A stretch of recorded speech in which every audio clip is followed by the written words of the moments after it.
အိမ်ထောင်ရှင်မတဲ့ခေါင်းစဉ်ကဟိုတနေ့ကအိမ်တော်ဦးစီးအကြောင်းလေးဟောတဲ့အခါကျတော့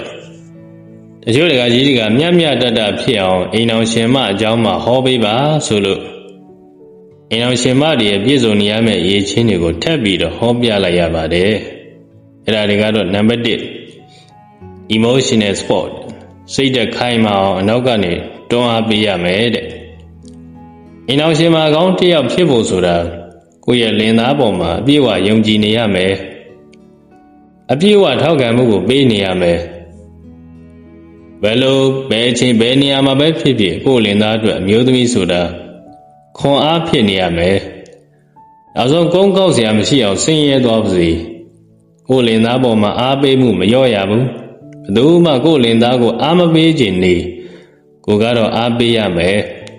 ဘယ်သူတွေဘယ်လိုရှုံချပါစေကိုကမရှုံချရဘူး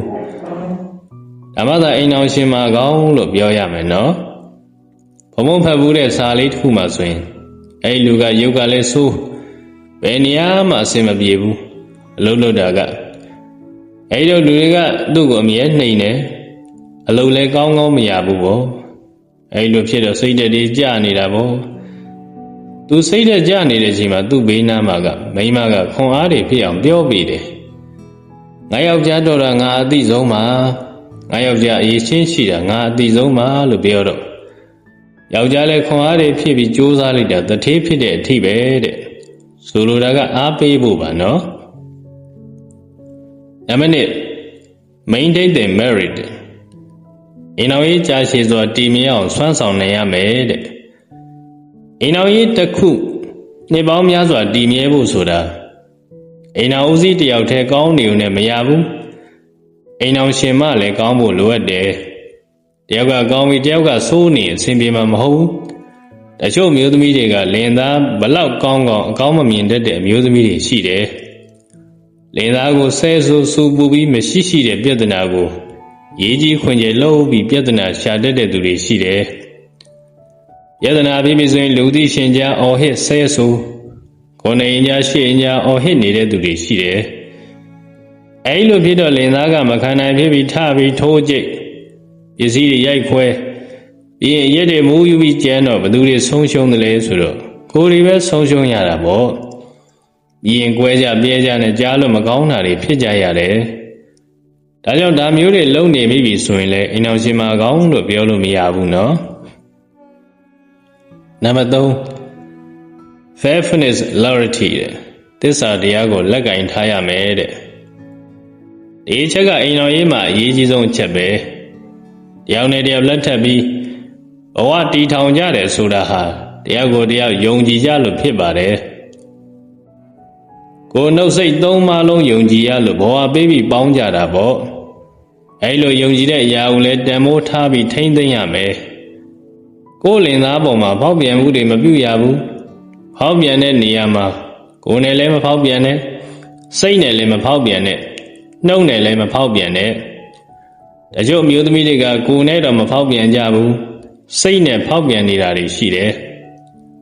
တချို့ဆိုရင်မင်းသားချောချောကောင်လေးချောချောတွေ့ရင်ပါဇက်ကမနေနိုင်ဘူးပြောလိုက်ရမှကျင်တဲ့သူတွေရှိတယ်တချို့ကဒါကိုဖောက်ပြန်တာမဟုတ်ဘူးလို့ထင်တတ်ကြတယ်နော်ဒါဖောက်ပြန်မှုဖြစ်လာစေမဲ့လမ်းစာပဲအခုခေတ်ကိုကာမပိုင်ရှိရသားနဲ့ဟိုမင်းသားကြက်ရတာနဲ့ဒီမင်းသားကြက်ရတာနဲ့ဖန်ခဲတွေရှိတယ်နော်ဒါဟာလည်းအိမ်တော်ပြကြောင်းတစ်ခုပဲနံပါတ်4 household management အိမ်မှုကိစ္စတွေကိုကျွမ်းကျင်စွာစီမံခန့်ခွဲနိုင်ရမယ်တဲ့ဒီချက်ကတော့ထူးထူးတွေပြောစရာမလိုပါဘူးနော်မြန်မာမျိုးသမီးမှန်ရဲ့အိမ်မှုကိစ္စပိုင်နိုင်ရမယ်ဆိုတာကိုလူကြီးမိဘတွေကသင်ကြားထားပြီးသားပါအိမ်ရဲ့စားရေးဝေးနေရေးဓာတ်တွေဟာအိမ်အောင်ရှင်မနဲ့အကုန်သက်ဆိုင်တယ်အချို့မျိုးသမီးတွေကဟင်းအောင်ကောင်းကောင်းမချက်တတ်ကြတာတွေရှိတယ်ဝတ်တော်လည်းချုပ်မနေပါဘူး ready made ဝတ်လိုက်တာပဲနေတော်လည်းကောင်းနဲ့ထဲ့မနေပါနဲ့ကြောတခင်းစားရရင်ပြီးတာပဲဆိုပြီးတော့အိမ်နေငှားနေကြတယ်အိမ်မှုကိစ္စကိုမကျွမ်းကျင်တဲ့အမျိုးသမီးကိုလက်ထပ်မိတဲ့အမျိုးသားဟာများတဲ့နှစပိုးပြီးတော့ပင်ပန်းနိုင်တယ်အလုံးလုံးရတာပင်ပန်းတာကတစ်မျိုးအိမ်ရောက်တော့ပကံလည်းစိတ်မထား င်းလည်းမချက်ထားအင်ကြီးလေးတောင်ခောက်ပေးဖို့မရဘူးဆိုရင်ပိုးပြီးတော့စိတ်ရှုပ်ထွေးရတယ်ဒါဆိုရေရှိမှဒီအိမ်တော်ကြီးဟာတည်မြဲဖို့မလွယ်ဘူးနံပါတ် 5 Financial Management ဝေကြေးကိုပညာရှိရှိသုံးစွဲတတ်ရမယ်တဲ့ဒီအချက်ကတော့အိမ်တော်ကြီးမှာအလွယ်မတမ်းမှအရေးကြီးတဲ့အချက်တစ်ခုပဲဝေကြေးကိုပညာပါသုံးစွဲတတ်မှသာလျှင်မိသားစုကချမ်းသာနိုင်မယ်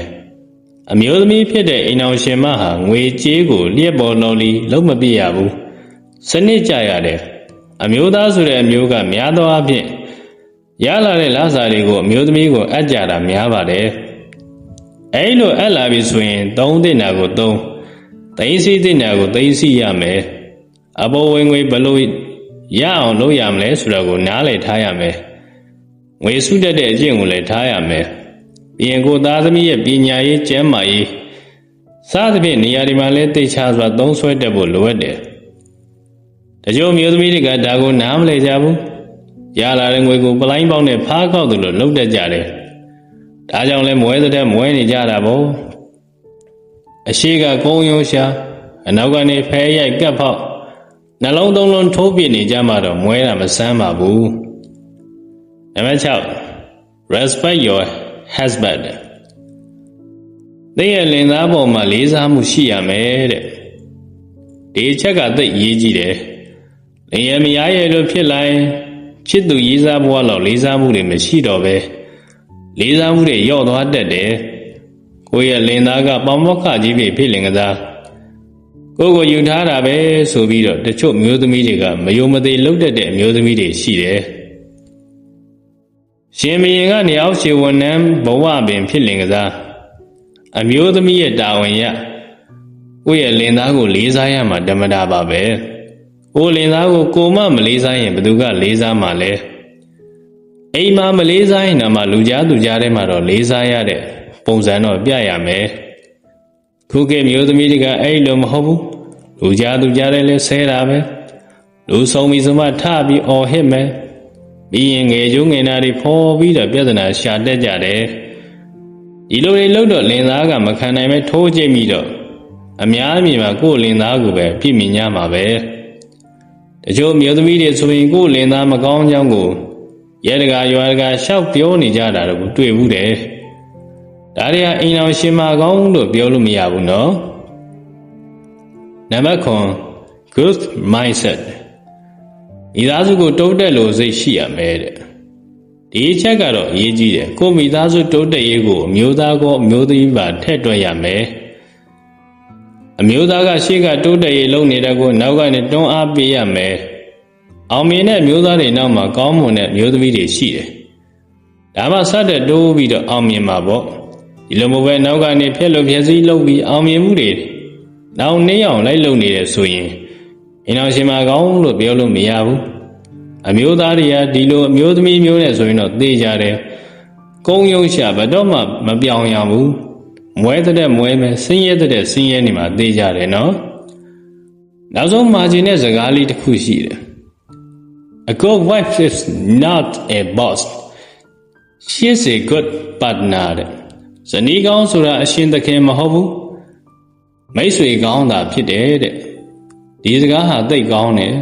တချို့မျိုးသမီးတွေကအရှင်သခင်နဲ့တူတဲ့သူတွေရှိတယ်ယောက်ျားကိုကြုံလို့သဘောထားတဲ့သူတွေရှိတယ်ခင်မောကပခုံးကောင်းကောင်းနဲ့ယုံသူကပလင်ပေါ်ကနေအမိန်ပေးပြီးခိုင်းစေတတ်တဲ့သူမျိုးပေါ့ဒါအိမ်အောင်ရှင်မဆိုးလို့ပြောရမယ်အိမ်အောင်ရှင်မကောင်းဆိုတာမိတ်ဆွေလိုပဲမရှိအတူရှိအတူအေးတူဘူးအမြဖြတ်တန်းနိုင်တယ်မရှိလဲလမ်းမေးတူတူထိုင်တောင်းရဲတယ်ရှိလဲရွှေဘုံပေါ်မှာတူတူဆန်ရဲတယ်ဒါအိမ်အောင်ရှင်မကောင်းပဲနော်ကိုကတော့ကောင်းတဲ့ယောက်ျားကိုလိုချင်တယ်ကိုယ်တိုင်းကဆိုးတဲ့မျိုးသမီးဖြစ်နေရင်အိမ်အောင်ဦးစီးကောင်းကိုမမျှော်လင့်ပါနဲ့လို့ပြောချင်ပါတယ်နော်